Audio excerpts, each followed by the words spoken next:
Welcome to Sunshine Cathedral's Queer God Squad. It's Friday, May 24th, 2024. I'm Reverend Dr. Darrell Watkins, the Senior Minister here at Sunshine Cathedral. I am Reverend Dr. Robert Griffin, the Executive Minister.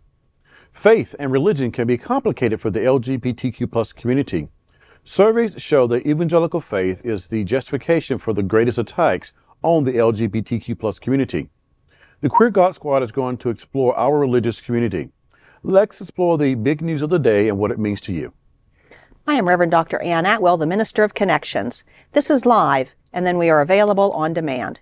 We are available on all smart televisions and your favorite social media. Surveys show that religious faith and church are the main cause of trauma in the LGBTQ+ community. At Sunshine Cathedral, we're here to tell you that you are God's miracle, not God's mistake. This is the Sunshine Cathedral perspective. Can churches be used to suppress the LGBTQ+ vote? Holy locations are meant to be accessible to all volunteers, including disabled and aging individuals. However, nearly 1 in 5 polling locations in the United States is a church, and religious entities are exempt from the Americans with Disabilities Act, which establishes critical accessibility protections. A 2022 survey by Detroit Disability Power and the Carter Center found that only about 10% of church polling places in Detroit and its suburbs were fully accessible.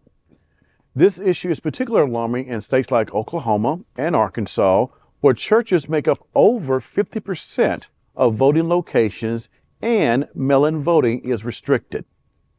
University of Pennsylvania disability law scholar Jasmine Harriets pointed out that laws intended to prevent alleged voter fraud often disproportionately affect disabled voters by restricting absentee ballots. The issue also has another effect: queer voters.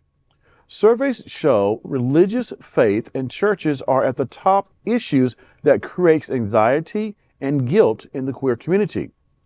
What happens when you are forced to vote in a church? Are issues of exclusion important and examples of disability and for the queer voter? Queer God Squad considers the issues. And as a kid growing up in Alabama, a lot of the voting places were churches. And, my mom would take me in her hand and let's go vote at the church. And it was always at the church. And, those issues then never came to my mind like they have come up recently around voting, and especially what we're voting for in the United States of America right now. Mm-hmm. And I think the issue of accessibility, we just really had to address that, whether you're a wheelchair or ballot voting. But what really shocked me was, and I had to look this up myself just to make sure, about churches being exempt from ADA.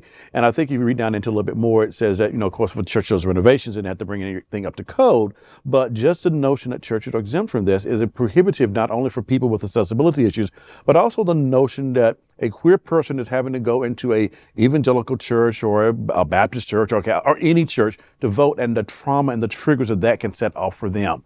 So I think we need to explore this topic and really dive a little bit more into it about how do we make voting places, and not just churches, but voting places, to make sure that they're accessible, to make sure that they're without as many triggers as possible. A lot of times when I go look here locally, I'm aware of my surroundings. They have the stands. No politician can be within certain meters of the building, and yada yada yada, and all that can and can happen. But I never have thought about until now the internal trauma that can be associated with some of these voting places. And it's not just that. I mean, it's not just queer folk, and it's not just people with disabilities. If I am Jewish or Muslim or atheist, and I have to go to a church known for proselytizing, known for mission work, known for evangelizing and trying to convert people, I've got to go into a place whose part of their mission is to change who I am. Yeah. And now, of course, they're not operating as a church at that moment. They're just a polling, but it's hard to separate out things sometimes.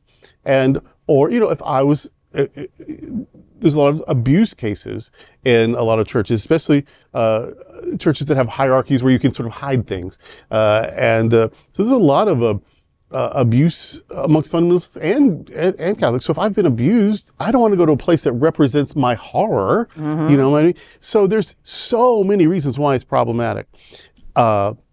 And so, and I never really thought, I mean, one has the privilege of not thinking about it if it doesn't, impact you. But once it's raised, we have to think about it. We have to, you know, what can be done about it?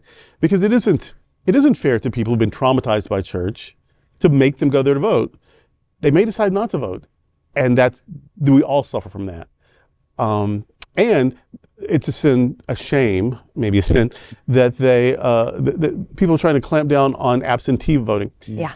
If you make it difficult to prove your identity, if you make it difficult to some places that are, you know, not accessible, if you make it some places that don't feel safe or friendly, if you make it difficult to vote early or to vote by mail, what you're doing is you're limiting the vote, and the more people who vote, the less likely certain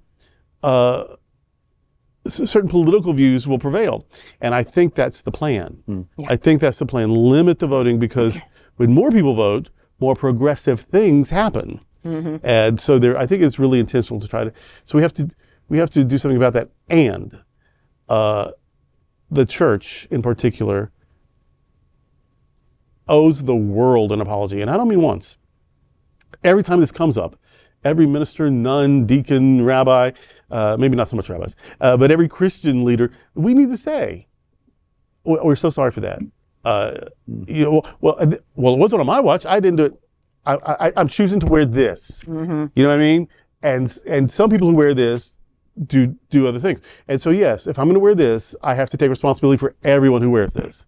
And so I'm sorry. I'm so sorry for everyone who told you that God didn't want you to be Jewish or Muslim or gay or divorced or have an abortion or whatever. For everyone who used God as a means to control and shame and terrify you, I am so sorry. There are other ways to be religious, but it's okay not to be also. And I'm just sorry for any way that people who look like the way we look made your life hard and difficult. I'm very, very sorry for that, and especially to queer people, because you're part of the wonderful diversity of life. You're God's miracle and not God's mistake. And I am so sorry if I'm the first person you ever heard say that. Yeah, no, I'm with you. And what you both said is, that's not something that I recognized, that the church could be triggering for a lot of people who go to vote. It's not something that I had even considered. I know that there are a lot of groups and a lot of organizations that are working right now to prevent voter suppression.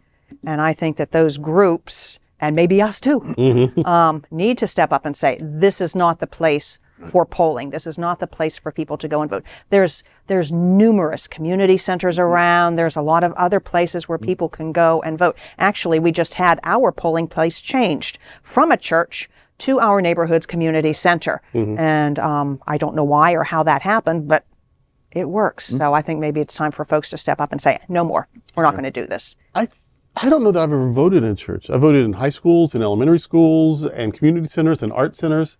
I don't know that I've ever voted in a church. I remember my mom taking me to church to vote with her when it was time to vote. So, but in the last several years, we always vote. We mail in the minute by mail. By mail. And right. So we're part of the people that are trying to. We've done both over the years. So. Oh, I'm kind of one of those traditionalists. I like to vote on election day. I like to go and vote on election day. And yes, for a while there, it was at a church. Yeah. And not a church that I would attend, and not a church that would welcome me, but I've never really considered it, because I took the time to, being a clergy person, I took the time to look around and see what this church looked like. But now it's at our local neighborhood community center. And now you fill in the little circles and you drop it in a thing. Do you remember in the old days where there was this thing and you had to like work out to be able to shing. Do you remember those little things? Bandit machine, voting bandit machine. I grew up in Western. No, I've always had the little. Always had the little. Even down here, down here, it was the fill in the ballot. In New York, we had those when I was in graduate school. We had those. So not only was it in a church, you had to be really strong to do it, right? I was in high school, but yeah, it's like, that was not, they weren't considering people with accessibility issues. Can I get some help? And you couldn't get anybody in there to help your parent when that happened, just like you have to, because you have to do it yourself, right? So, and although it's gotten a lot better, but it's also gotten a lot harder, and that's the problem with it. So that's, major. I remember the first time I ever stood in line to vote without my mother. Everything else has been absentee ballot because of being in the Army or just living. But the first time I stood in line to vote was here in Fort Lauderdale when a certain president ran and won, and that was President Obama. I remember standing in line. I think we stood in line for like 3 hours to do that, to vote on election day for that. We were excited about that. Look at us. Everything since then has been mail-in or go to early voting. I like to early vote and get it out. I do too. I like the early voting now as well. Yeah. But lots of good stuff for us to think about. Well, that's today with the Queer God Squad. We want to thank you for joining us. We're here daily at 3 p.m. to have some fun and to discuss what our LGBTQ plus community is talking about. Sunshine Cathedral is the world's largest progressive queer church. Progressive, queer, and God are words that naturally should go together. We're all in this together. Remember that. You are God's miracle, not God's mistake. Until next time, we are the Queer God Squad. Goodbye.